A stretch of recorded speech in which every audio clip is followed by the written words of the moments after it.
My name is Gwen Olson, and I am the author of Confessions of an RX Drug Pusher. I'm a 15-year veteran of the pharmaceutical industry, and I left in the year 2000.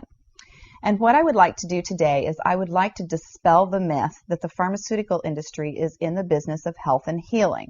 Because in fact, what the pharmaceutical industry is in the business of doing is disease maintenance and symptoms management. They are not in the business to cure cancer, to cure Alzheimer's, to cure heart disease, because if they were, they would be in the business of putting themselves out of business, and that in fact doesn't make sense.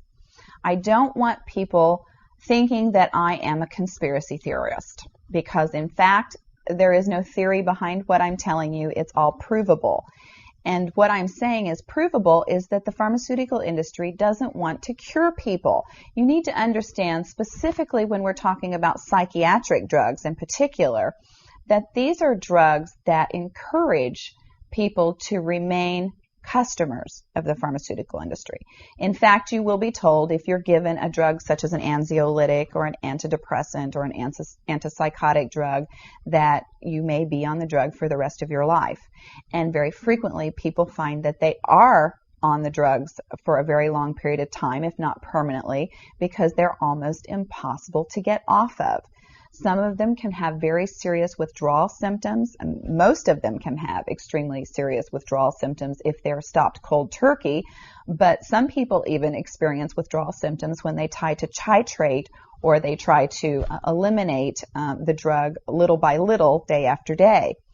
So it's really important to understand the motivation behind all of the current maintenance drugs that are on the market, even, for example, drugs such as cholesterol-lowering drugs. And what we are in fact finding now is that cholesterol drugs are lowering cholesterol excessively and causing other disease states as a consequence. So you need to be careful about trying to take drugs in order to remain healthy, because you're never going to have anyone come to you and tell you that the drugs are always tried against a placebo in clinical trials. What a placebo is a sugar pill. And in fact, many drugs are not found to be much more efficacious than the sugar pill. And in a case in point actually is the recent clinical trials that were released in the meta-analysis that came out of the UK on antidepressants, on the newer SSRI, selective serotonin reuptake inhibitor antidepressants. And what was found was the information that activists and other researchers have known for decades, was that antidepressants are no more effective than placebo, no more effective than sugar pills. But yet there are over 44 million people that have been taking these antidepressants, and a large number of them people that have mild to moderate depressive episodes. In fact, they prove that the antidepressants were not effective in anyone with the exception of some of the most severely depressed patients. And I can tell you from personal experience that there are a number of things that depressed patients can do to improve their mental status aside from drugs that are quite effective and in fact more effective than placebo. Another recent study that was released showed that exercise was in fact more effective than either placebo or the antidepressant drug that they were compared to. But just like Bill Maher said in his show, you know, we're never going to hear any ads on television that are sponsored by anybody saying, you know, the New England Journal just announced that exercise is twice as effective as antidepressants in curing depression. Ask your doctor if getting your butt off the couch is right for you. You know, you're never going to get that kind of good information, fair, balanced information, as long as pharma is funding the major TV stations, the advertising that supports those television stations, the major journals, and all of the advertising that supports the major journals. You just have to be commonsensical people and understand that the pharmaceutical industry makes 5 to 6 times the amount of money as any of the other Fortune 500 companies in the United States of America. They are not going to easily or readily give up that income. And we are, in fact, considered a human commodity.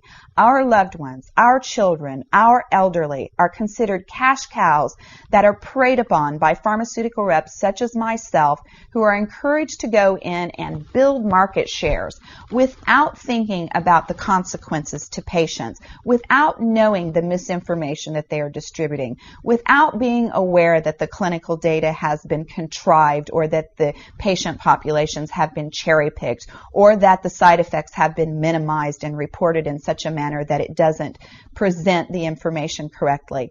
I spent 15 years in this industry. I was one of the best, but I'm here to tell you that the industry has run amok, that we are at a severe crossroads in this nation, and that we have got to take our power back, and we have got to start making the pharmaceutical industry accountable for their actions and for the defective products that they're putting on the market. It won't be long before every American is affected by this disaster, and we need to be aware of what the differences are between diseases, between disorders, and between syndromes. Because if it doesn't have to be scientifically proven, if there are no tests, if there are no blood tests, CAT scans, urine tests, MRIs, if there is nothing to document that you have a disease, then you in fact do not have a disease, you have a disorder, and it has been given and has been diagnosed pretentiously, and you need to get yourself educated and understand that there are options, and those options are much more effective than drugs. You need to look into the nutritional aspects of your diet and your lifestyle aspects. Are you exercising? Are you taking care of yourself in the ways that you need to be proactive about your health? Because once you start down the road of taking one prescription drug on top of the other, you will be a lifelong customer for the pharmaceutical industry, and your choices will be truncated. So I would like to ask you to please self-educate, be proactive, and share the information with others. The next victim could be someone that you love. Thank you.